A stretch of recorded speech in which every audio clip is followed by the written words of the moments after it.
عمرو بن حسن نے عبداللہ بن زید رضی اللہ تعالیٰ عنہ سے رسول اللہ صلی اللہ علیہ وسلم کے وضو کے بارے میں پوچھا تو انہوں نے پانی کا تشت منگوایا، اور ان پوچھنے والوں کے لیے رسول اللہ صلی اللہ علیہ وسلم کا سا وضو کیا۔ پہلے تشت سے اپنے ہاتھوں پر پانی گرایا،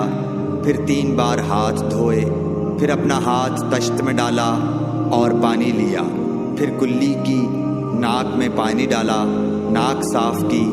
3 چلوؤں سے، پھر اپنا ہاتھ تشت میں ڈالا اور 3 مرتبہ منہ دھویا،